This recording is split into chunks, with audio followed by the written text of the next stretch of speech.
C'est ça quand on a une thèse, on s'adapte. C'était mon introduction. Bonjour à tous et à toutes. D'abord, un grand merci effectivement à Clarisse, Nadège et Pierre. Et puis, je suis ravie de voir beaucoup de visages connus et qui ont porté depuis très longtemps, en privé, en public, ce doctorat. Alors, c'est non seulement un plaisir d'être là avec vous, ce colloque, et je vous remercie beaucoup de m'avoir invité et consacré à ce doctorat, mais pour moi, une importance vitale par rapport plan, pas plan, de pouvoir discuter, de pouvoir passer des étapes, comme on a évolué déjà depuis les 10 dernières années, ensemble, public, privé. D'abord, vous dire que, malgré peut-être tout ce que je vais vous dire, la première chose, c'est qu'il y a une vraie évolution. Mais ce n'est pas fini. Et il faut qu'on franchisse le Rubicon. Et je pense que c'est un peu tout ce que vous avez dû entendre là. C'est-à-dire qu'aujourd'hui, ensemble, on est capable, on doit pouvoir capable de faire les derniers kilomètres, et parce qu'on n'a pas le choix par rapport à ce qui se fait à l'international, et de franchir ce Rubicon par rapport à toutes les évolutions qu'on a eues dans l'académique, dans le privé, dans le fait de travailler ensemble, dans le casser des silos, mais en particulier sur le doctorat et la reconnaissance du doctorat, et ce que représente aujourd'hui le doctorat, comment on forme nos doctorants et comment on les intègre, on les insère dans les entreprises. Alors, en 2017, déjà, le gouvernement a fait, vous le savez, de la compétitivité pour les industries, la réindustrialisation de la France, la souveraineté de la France sur certains domaines prioritaires, une priorité. Je vous cite la loi pour l'industrie verte, par exemple, parce qu'elle a été récemment, mais quand on regarde les grandes priorités de France 2030, qui va de la recherche, l'innovation, sans oublier la formation, parce qu'on a besoin de talents, jusqu'à l'implantation de grandes industries, et je ne parle même pas entreprises, là, sur le territoire national, et aussi le levier de cet outil pour travailler en Europe. Et bien sûr à l'international, mais ça en recherche, on n'a pas beaucoup besoin de levier pour travailler à l'international, mais pour avoir une vision européenne de souveraineté et de vraiment levier économique et industriel, on en a vraiment besoin. Pour créer cette avance technologique, que ce soit dans tous les domaines de l'énergie, de décarbonation de notre industrie, du quantique, de l'intelligence artificielle, mais plus au niveau de la production et du passage au marché, et je dirais presque aussi pour façonner notre société de demain, parce que c'est aussi comment on intègre ça dans tous les métiers et dans la façon dont finalement l'ensemble est un ensemble fluide et on devient élève, on passe d'un statut d'élève à étudiant, puis un statut d'entrepreneur ou un statut dans l'industrie. Tout ça doit être fait aujourd'hui de façon fluide et pas par étapes, c'est-à-dire les uns doivent s'intégrer aux autres. Et je pense que l'intensité de la recherche, de notre recherche, c'est cette capacité à transformer l'innovation, l'industrie et finalement, en un mot, notre société. Alors, je voudrais revenir peut-être avant, vous le savez, dans le cadre de la recherche, il y a eu déjà les étapes de cette loi de programmation de la recherche qui se poursuit, qui doit se poursuivre dans les prochaines années, peut-être s'accélérer, mais dans cette loi de programmation de la recherche, pour faire simple, 2 volets. D'une part, l'Agence nationale de la recherche, rebooster cette agence et donc avoir des taux de réussite aux appels à projets quand même plus dynamisants pour les chercheurs. Mais le deuxième volet dont on est, c'est les RH, les ressources humaines, c'est l'attractivité. L'attractivité au niveau salarial pour les chercheurs et un volet en particulier, c'est les doctorants, en augmentant les salaires des doctorants et en augmentant le nombre de doctorats. Donc on est passé là, je vous donnerai quelques chiffres quand même tout à l'heure pour montrer cette dynamique et dire qu'on va redevenir, en tout cas avec 2 300 € par mois qui est l'objectif, on est à plus de 2 100 € aujourd'hui et pour tous les doctorants, 2003, on va être dans les standards de thèse classiques. Alors vous savez, même chez nous, on a des contrats doctoraux différents, mais quand on se compare à l'Allemagne ou à l'Europe, on redevient sur des niveaux de salaire de contrats doctoraux plus attractif, plus classique, et donc on repart dans la course, et ça c'est fondamental sur l'attractivité. Mais vous le savez, il n'y a pas que les salaires sur l'attractivité, même si quand même aujourd'hui quand ils sont trop bas, ça devient un frein, c'était le cas. Il y a aussi la simplification, les conditions de travail et l'environnement. et la reconnaissance. Et c'est vrai qu'aujourd'hui, quand on fait baisser le chômage et que le marché du travail devient, et on l'a déjà connu il y a quelques années, devient plus florissant, attirer des étudiants de haut niveau jusqu'à Bac+8, ne pas les faire sortir à Bac+5 pour trouver du travail, c'est de plus en plus difficile et on est dans cette période. Alors d'un côté, tant mieux, ça veut dire qu'il y a moins de chômage, ça veut dire que l'insertion professionnelle pour nos jeunes est meilleure, mais côté entreprise et côté nation, c'est plus difficile parce que y a les manques de talent, on a des problèmes de recrutement et ça c'est vrai en France, c'est vrai en Europe et ça va venir plus difficile pour attirer des doctorants à faire 3 ans de plus si derrière les entreprises ne reconnaissent pas ces 3 ans de plus. Si en plus, il n'y a pas un salaire convenable pendant les 3 ans et une reconnaissance des compétences et des connaissances qu'ils ont acquises. Je suis sûre que vous avez parlé de tout ça en long, en large et en travers, mais ça fait du bien de le redire. Et l'autre volet, c'est les 54 milliards d'euros sur France 2030 qui ont été mis. Sur ces 54 milliards d'euros, je vous l'ai dit, qui vont de la recherche à l'innovation, à la formation, jusqu'à l'entreprise, au projet entreprise et à l'implantation d'industrie. Sur la partie formation, innovation plus académique et recherche, formation, recherche, innovation, c'est à peu près 13 milliards d'euros sur les 54 milliards d'euros qui sont consacrés au domaine académique ou en lien dans le transfert vers l'entreprise sur France 2030.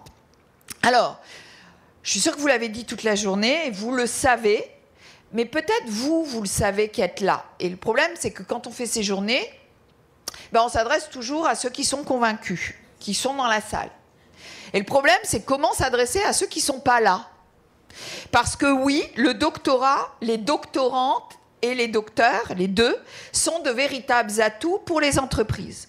Alors bien sûr pour l'académique, ça je pense qu'à peu près tout le monde croit qu'on en est persuadé, et on en est persuadé, mais d'être des atouts, des reconnaissances pour les entreprises et pour leur avancée technologique, pour ce qu'on appelle, on en a toujours plein la bouche, on dira de parler rupture technologique, innovation. Mais comment innover si on n'a pas aussi une partie des doctorants mélangés à une partie d'ingénieurs dans vos entreprises? C'est de l'innovation à court terme. C'est pas de l'innovation qui va rentrer dans de la rupture et il faut un mélange de profils. Un mélange de profils, ça veut dire du Bac+3, du Bac+5 et du Bac+8. Et avec une vraie reconnaissance de ses compétences et de ses connaissances. Mais ma thèse transistor bipolaire à hétérojonction SI-SIGE, voilà.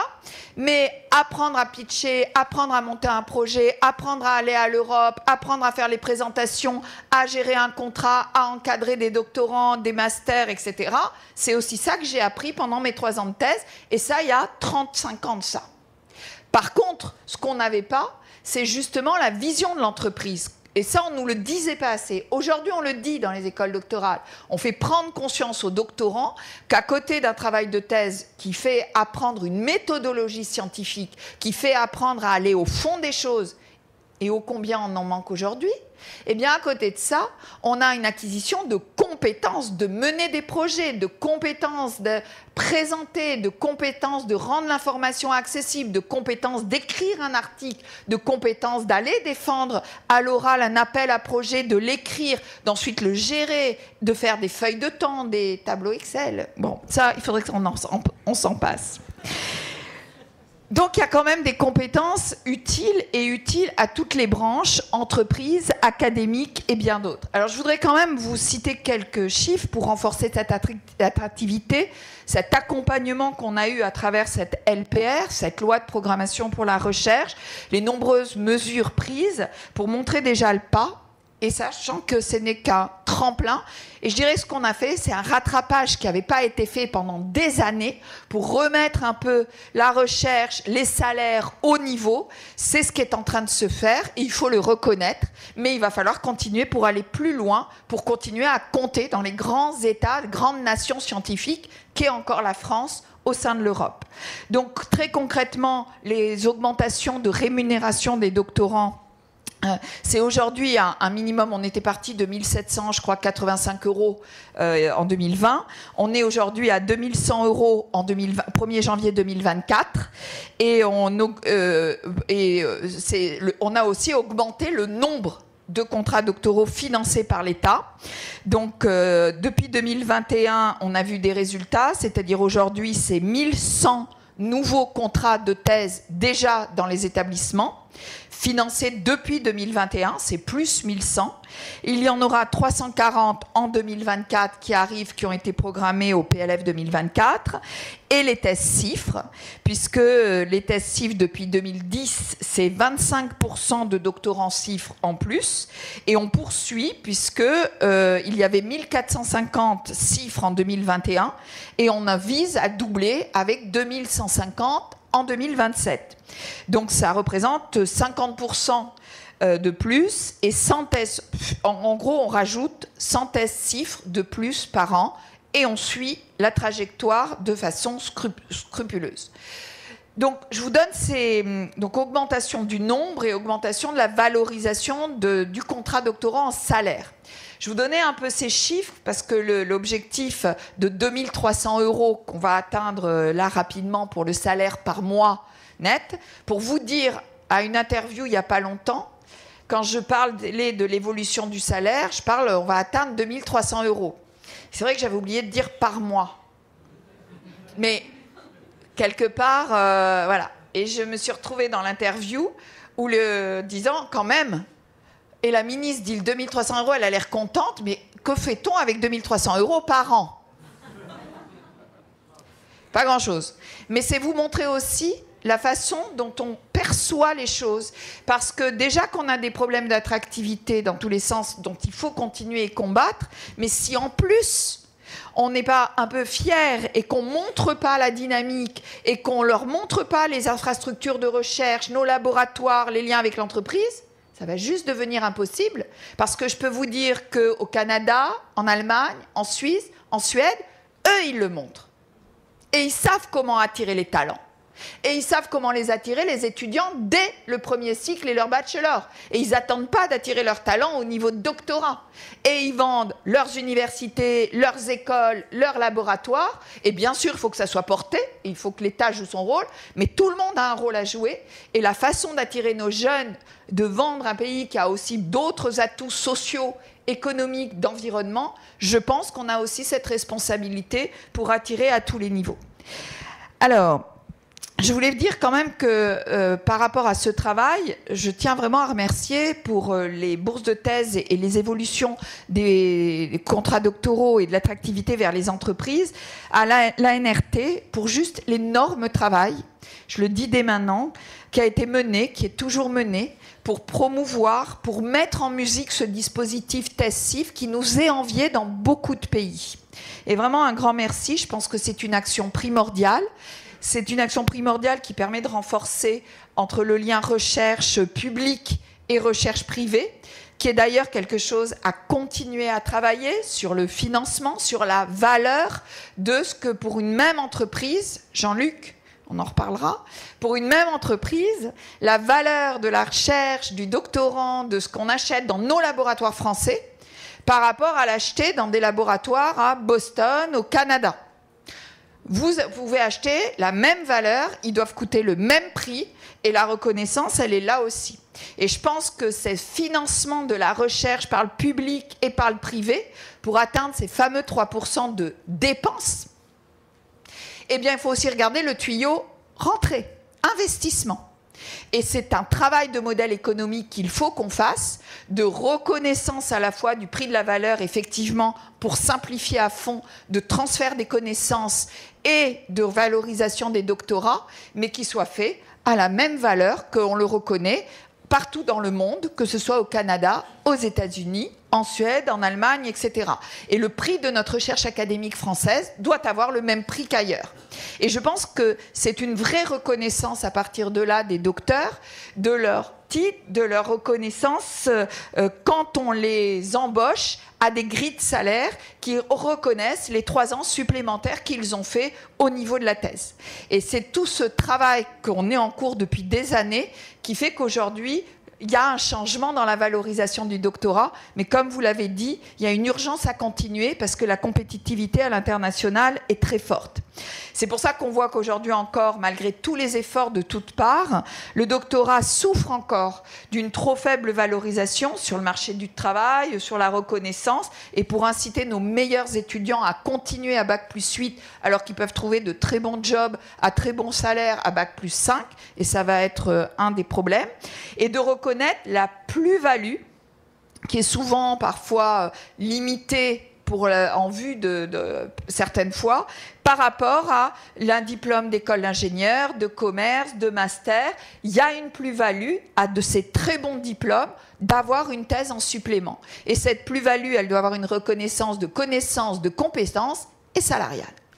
Et je pense qu'il me semble vraiment dommage pour nos docteurs, pour nos entreprises, pour nos administrations, parce que le discours que je tiens là, il faut le tenir, et on se bat dans les administrations et la haute fonction publique avec les tests COFRA qu'on doit faciliter, et on a des blocages et des freins. Et il faut que la haute fonction publique reconnaisse le doctorat et embauche à des hauts postes des doctorants et aussi des thèses et des docteurs, et qu'à l'heure où les défis technologiques sont plus prégnants, à l'heure où les enjeux sociétaux sont très présents, et en disant ces deux bouts de phrase, j'englobe toutes les disciplines par rapport à la reconnaissance du doctorat dans l'ensemble des disciplines. Et je pense que c'est un problème que nous n'apportions pas plus de considération au diplôme, tu l'as dit, qui est le plus haut diplôme reconnu au niveau mondial. C'est, je dirais presque, le seul diplôme commun, facilement reconnaissable et reconnu dans tous les pays du monde. En tout cas, dans tous les pays du monde, nations scientifiques. Je vais vous raconter, moi, quand je suis allée avec le président aux États-Unis l'année dernière, pour la visite d'État, eh bien, partout, même par terre, là, quand on avait nos petites étiquettes, pour la femme du président Biden, partout où elle était, il y avait marqué « Docteur Biden ». Même à la craie par terre, partout, partout. Et tout le monde l'appelait « Docteur Biden ». Et je pense que cette reconnaissance et ce titre affiché avec fierté, ça veut dire quelque chose. Je suis complètement hors du discours, mais c'est pas grave du tout. Peut-être un deuxième, mais je le suis quand même. Hein. Alors, un deuxième point, je pense qu'il faut continuer à répéter que le doctorat, et même si encore une fois, je répète ce que j'ai dit au début, le progrès a été énorme en 10-15 ans. Donc tout ce que je dis, vous le modélez avec vraiment une dynamique commune entre public et privé qui a juste été énorme. Et voilà, un travail ensemble en académique dans tous les types je dirais, organismes de recherche, universités, écoles, mais aussi avec le privé, qui est vraiment plus fluide et énorme. Mais encore une fois, il reste du travail. Et dans ce travail, je pense qu'il faut continuer à dire aux étudiants jeunes que le doctorat ne mène pas que vers la recherche publique. Et ne mène pas même que vers la recherche, d'ailleurs, et développement. Oui, elle doit mener vers la recherche, qui est un magnifique métier, recherche et recherche privée et R&D. Mais les compétences qu'on acquiert et les expériences par la suite d'un chercheur peuvent déboucher à aussi aux États-Unis, beaucoup de grands patrons et de PDG sont docteurs et ont eu une expérience à un moment de leur vie dans un laboratoire de recherche. Et le problème du transfert entre la recherche, les laboratoires et le privé, c'est que simplement quand vous avez d'un côté des gens qui n'ont pas mis les pieds dans un labo et de l'autre côté des gens qui ne sont jamais sortis de leur labo, eh ben, la fluidité, elle ne peut pas se faire parce que le premier vecteur fluide, c'est l'humain. Et quand on connaît les problématiques, les spécificités des uns et des autres, et quand on a eu des mobilités entre les deux, eh bien ce transfert, ce besoin, ce rôle, cette mission que l'académie a de devoir transférer à l'entreprise, parce que quelque part ça devrait être parmi nos missions, et de l'autre côté de savoir les reconnaître, d'aller les chercher, d'aller les alimenter, etc., devient naturel quand de chaque côté on a finalement des gens qui connaissent le travail de l'autre. Et c'est pour ça que de passer un doctorant qui a mis les pieds dans un labo, qui a fait 3 ans de recherche, quand il vient dans une entreprise, c'est un atout pour continuer à avoir ces relations fluides avec le monde académique.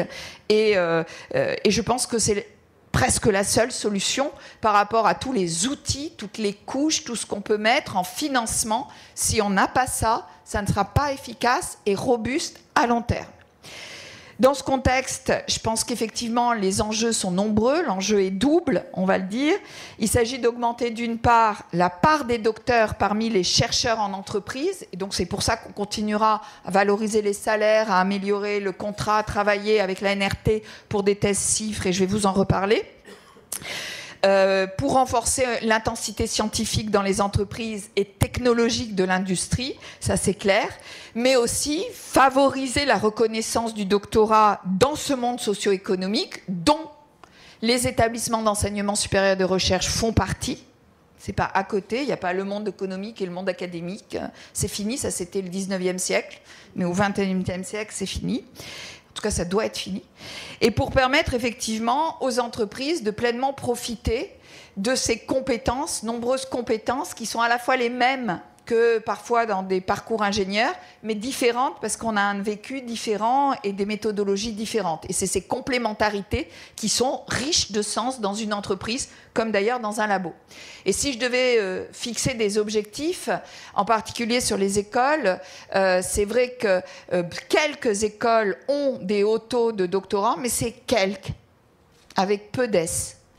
Et je pense que de fixer un objectif, on en a parlé avec la CDFI, la CGE et bien sûr FU, mais c'est plus naturel quand on est au niveau universitaire, de fixer dans des écoles d'ingénieurs un objectif de 20-25% dans cet ordre de grandeur de docteurs, d'ingénieurs qui deviennent docteurs. On a de très bons étudiants dans les écoles et c'est là aussi qu'il faut viser les docteurs, les futurs docteurs. Et je pense qu'avoir 20% d'ingénieurs qui deviennent docteurs, ça paraît un objectif totalement première étape, on va dire, 20-25%. Et donc nous allons travailler avec effectivement la CGE, la CDFI et les écoles pour essayer de se fixer des objectifs qui vont être plus compliqués à atteindre, puisque quand ils sortent d'une école d'ingénieur, ils n'ont aucun mal en général à trouver des postes et avec des salaires qui sont parfois même souvent, mieux que le salaire qu'on leur propose pendant la thèse. Donc il va falloir travailler ensemble pour qu'on voit comment valoriser. Peut-être qu'au début, le salaire est moins bien, mais peut-être que l'évolution de carrière, elle, est meilleure, ou en tout cas qu'on peut améliorer cette évolution de carrière. Peut-être qu'aussi, quand ils rentreront dans vos entreprises, on reconnaîtra dans les grilles salariales les 3 ans de thèse et aussi un rôle particulier. Peut-être qu'aussi, effectivement, l'avantage ou les postes ou la complémentarité, ce travail d'équipe les feront rêver, parce qu'effectivement, quand on est chercheur, il n'y a pas que le salaire, donc on peut travailler beaucoup de choses pour avoir cette attractivité, mais je pense qu'il faut se donner ces objectifs-là pour pouvoir avoir ce plan national du doctorat.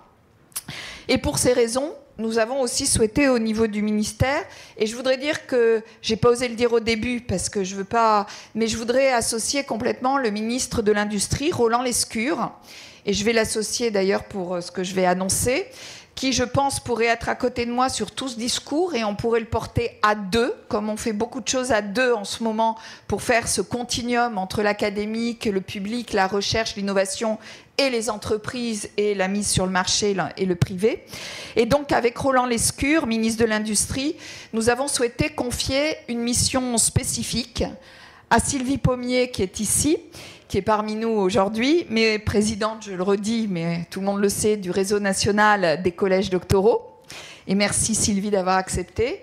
Et aussi à Xavier Lazarus, managing partner d'Elaya, fonds d'investissement spécialisé dans la tech, qui tous les deux ont accepté cette mission confiée par ces deux ministères, qui a pour objectif de renforcer les dispositifs existants, de proposer de nouvelles actions, de nouvelles mesures d'ici le printemps prochain, on s'est donné ce calendrier, qui permettra d'accroître la part des doctorants parmi les chercheurs en entreprise et la part d'ingénieurs s'engageant dans une thèse de doctorat.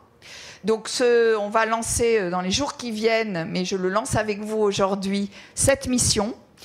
Évidemment avec la NRT qui a eu vraiment, merci de nous accompagner encore sur cette mission, mais c'est sûr que les tests CIFRE et l'environnement de la NRT est totalement cohérente avec les objectifs de la mission.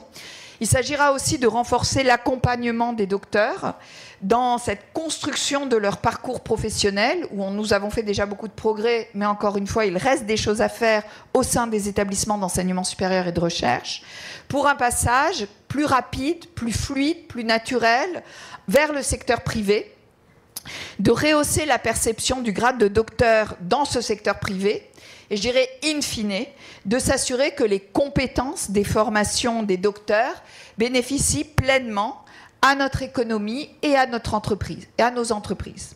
Alors, je voudrais vraiment vous remercier tous les deux et la NRT d'avoir accepté cette mission. Pour nous, elle doit faire partie de ce plan. On doit donner un nouveau coup d'accélérateur à ces doctorants, à ce doctorat et aux objectifs et à la formation.